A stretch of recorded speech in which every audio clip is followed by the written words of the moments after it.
People from all over the world are still in shock after the death of Kenny Law, a celebrity both in Franklin County and on television after his time on Discovery Channel's series Moonshiners. I got broken all to pieces in a bad motorcycle wreck. I broke my neck, I broke my back, both my legs, broke my arm, and I'm gonna be here till God brings me home. For more than a decade, Moonshiners has blurred the line between legend and reality. But not everyone from the early days came out the same on the other side. Since its debut on Moonshiners, the show has followed the lives of people tied to Appalachian distilling culture, turning a hidden world into mainstream television. But as the years passed, the people who once defined the series took very different paths. Some built legal businesses, some disappeared from the spotlight, and others faced outcomes no viewer of Season 1 could have predicted. So where did the original Moonshiners end up? And how much of what happened off-camera has never been fully told? Join us as we uncover what really happened to the original cast of Moonshiners. Tim Smith, the outlaw who went legal and never looked back. Tim Smith was the face of Moonshiners from the very first episode. He is the reason the show works, the reason viewers trusted it, and the reason Discovery Channel had something worth building a franchise around. He came from Climax, Virginia, where his family had been making moonshine across generations, and he carried that heritage with the specific gravity of someone who understood it was not simply a hobby or a novelty, but a craft with real history behind it. He started making moonshine as a teenager and spent years operating in the traditional outlaw way, cooking in the woods, moving product carefully, staying aware of law enforcement patterns. When Moonshiners came along and documented that life, he became the most recognizable moonshiner in America virtually overnight. The show gave him a platform that the underground world he had always operated in could never have provided. He used that platform to go completely legal. He launched Climax Moonshine, a commercially produced spirit sold through legal retail channels, which turned his family's multi-generational craft into a legitimate business. The brand has grown into something genuinely significant in the craft spirits market. Not simply a television spin-off product, but a respected label with a real following among people who appreciate what goes into well-made American whiskey. In Season 13, he was still very much present, recruiting Tickle and Howard for a covert mission to clear evidence from an unused barn in Pittsylvania County, working on a new distilling setup with Howard, and even experimenting with rum made from corn stalks. He traveled to Mexico to research traditional distilling methods. At this point in his career, Tim Smith is doing something that most people who grow up in the underground world of anything never manage. He turned the outlaw into the institution and kept the authenticity intact through the transition. He is still the central figure the show orbits around, and as long as he is in those Virginia hills with a copper still and a story to tell, Moonshiners have a reason to exist. But Tim was never alone in building what the show became. So who was standing next to him from the very beginning? And what happened to that person across 14 seasons? Steve Tickle, the most unpredictable man in the Appalachians. Steve Tickle has been part of Moonshiners since the first season and has spent the show's entire run being the person who viewers could never quite predict. He is funny, genuine, loyal to Tim Smith in a way that goes beyond professional partnership, and completely capable of making decisions that nobody around him would have endorsed. He first got into serious legal trouble in 2013 when he was arrested for public intoxication in Danville, Virginia, found drinking alone in his car in a convenience store parking lot. That arrest cost him $25 in fines. It was the kind of story that generated headlines and moved on quickly. The next one did not move on as quickly. In 2015, he was pulled over at a traffic stop for a broken headlight. What the officer found when he approached the vehicle was a sawed-off shotgun with a 14-inch barrel sitting in plain view on the front seat. Tickle was also driving on a suspended license. He was arrested, charged, and convicted in February 2016 in Pittsylvania County Circuit Court. He was given a 3-year suspended sentence. Then he violated his probation and served 5 months in actual prison. He came out, and Tim Smith drove to pick him up. They went to a diner together and had breakfast on camera, which is the most Tim Smith thing that has ever happened.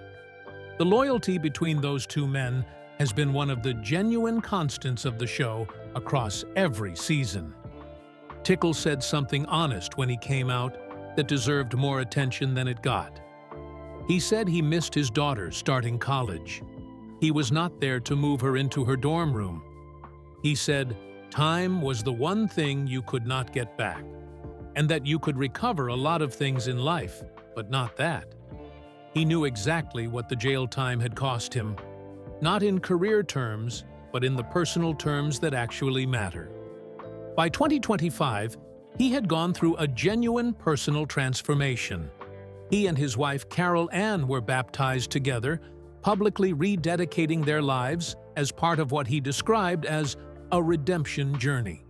He has integrated his Christian faith into how he talks about his life publicly and has continued appearing in Moonshiners through season 14, still working in the Virginia backwoods, still collaborating with Tim, still the most entertaining person in any scene he occupies.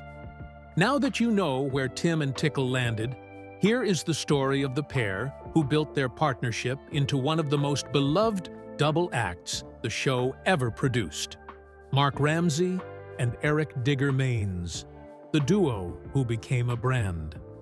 Mark Ramsey and Eric Digger Maines joined Moonshiners in Season 2 and quickly established themselves as the most technically skilled pair on the show.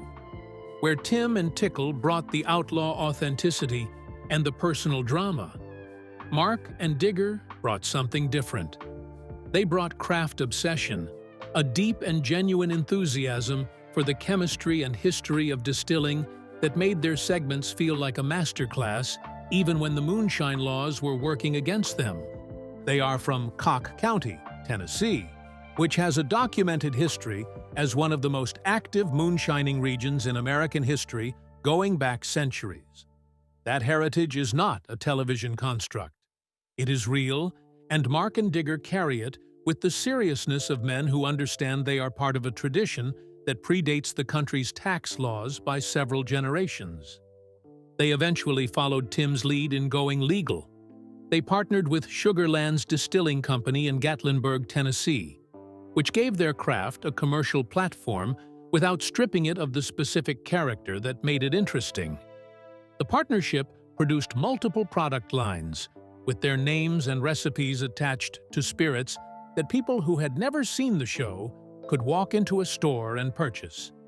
They turned their television visibility into a sustainable business. Mark's role in the show diminished somewhat in Season 12, and he was absent from Season 13 entirely, but he returned in Season 14, reaffirming his position in the Moonshiners universe. His return was welcomed by viewers who had noticed the gap his absence created. The show has a specific texture when Mark and Digger are in the same scene together that very few television partnerships of any genre manage to produce. They are funny without trying to be funny, and technically credible in a way that does not require the audience to just take their word for it. Digger has remained a consistent presence across the later seasons and has become one of the show's most reliable narrative anchors.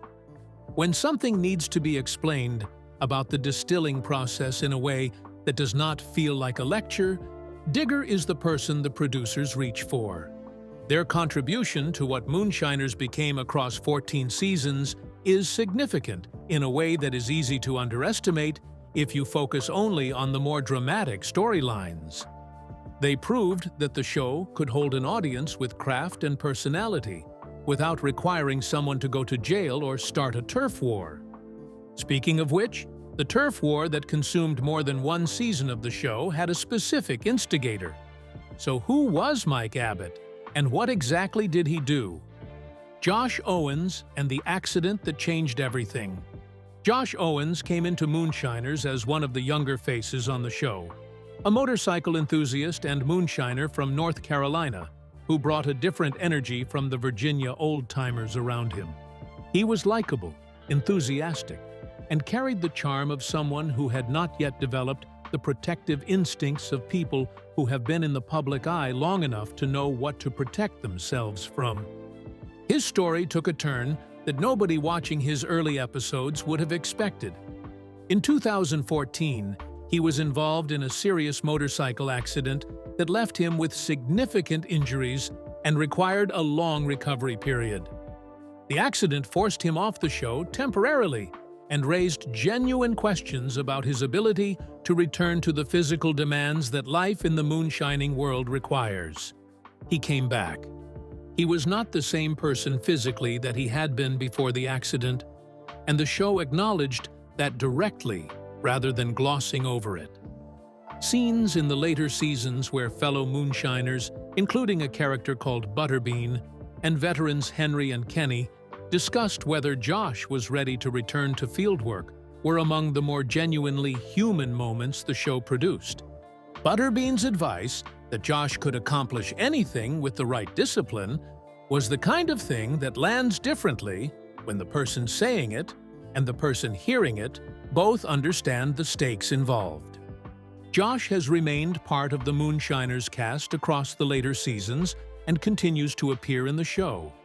He has also been involved in a legal distilling venture in the period since the accident, building on the platform the show created in a way that is more modest than Tim Smith's operation, but genuine, in the same way that everything about Josh Owens has always been genuine. His recovery story is one of the emotional arcs across the show's 14 seasons, but it is also one of the more honest ones. Not everyone who faces that kind of setback comes back at all. Josh came back and kept making moonshine. So what happened with the more confrontational storylines that the later seasons of the show built around? And who was at the center of the turf war that consumed multiple episodes? Mark Rogers, the California moonshiner with Appalachian roots. Mark Rogers brought something to Moonshiners that was different from most of the cast's Virginia and Tennessee-centered world. He is based in Maggie Valley, North Carolina, and carries with him a distinct approach to distilling that reflects his specific regional tradition rather than the more commonly documented Appalachian corridor that Tim Smith and the Virginia contingent represent. He is known among the cast for his particular techniques and his willingness to experiment with flavor profiles that the more traditional moonshine operations around him have less interest in exploring. Outside the show, he has built a commercial presence through Sugarland's Distilling Company, where he launched Mark Rogers' American Peach, among other legal spirits. The peach spirit reflects his North Carolina roots in a way that the straight corn whiskeys that dominate the Virginia production tend not to. His role in the show has been variable across seasons, sometimes central and sometimes peripheral, depending on what storylines the production was developing. The Turf War storyline in Season 12, in which Mike from California destroyed some of Mark's and Digger's copper still while pursuing his conflict with Richard, was one of the more dramatic moments the show has produced, involving someone's equipment being genuinely damaged, rather than just threatened. He was absent for a stretch in the middle seasons but returned for Season 14, continuing to demonstrate that his specific combination of technical knowledge and regional perspective has staying power in a show that has been running long enough to cycle through many different configurations of its ensemble. His partnership with Sugarlands is the smartest version of what the legal transition looks like for a Moonshiners cast member. He did not try to build a solo brand from scratch. He attached himself to an operation that was already functioning well, and contributed his name, his recipes, and his existing audience. The result has been durable in a way that solo ventures are not always guaranteed to be. That idea of expansion and adaptation wasn't limited to individual cast members. It also mirrored what was happening within the show itself as it evolved. The California contingent, the turf war, and what the later seasons built. The later seasons of Moonshiners expanded geographically in ways that the early seasons did not attempt. The show spent its first several years firmly rooted in Virginia and the Carolinas, with occasional Tennessee excursions. As the franchise matured, it began incorporating Moonshiners from further afield, including the California-based operation centered around Mike and Jerry, working out of Hayward. Mike and Jerry brought a West Coast flavor to a show that had always been deeply Appalachian in its identity. Their storylines operated in parallel with the Virginia and Carolina narratives, giving the show a kind of dual geography that let different audience segments connect with different parts of what was being produced. The California setting is not traditional moonshining territory in the way that Cocky County or Pittsylvania County are, but the craft itself travels wherever someone decides to set up a still and do the work. The tension between Mike and Richard over the selling of moonshine to shared customers was one of the more grounded conflict storylines the show has run in its later seasons. The property destruction that followed, which accidentally took out some of Mark and Digger's equipment alongside what Mike intended to damage, was the kind of realistic consequence that the show handles better than most reality television manages. Real equipment costs real money. Real conflicts have collateral damage. The show did not pretend otherwise. Season 14 brought a direct confrontation between Mike and Digger over the turf war that had been building across the preceding seasons. Digger is not the person you want standing across from you in a confrontation if your position is not as well established as his is within the world the show inhabits. His credibility, built across over a decade of screen time and genuine craft, gives him a specific kind of weight in those moments. Howard Thompson, the Virginia champion distiller who has been a consistent supporting presence through the Tim Smith storylines, has also continued to appear in the later seasons, including the barn cleanup mission in season 13. Howard represents the specific value of someone who has deep practical knowledge and no particular need to perform it for the camera.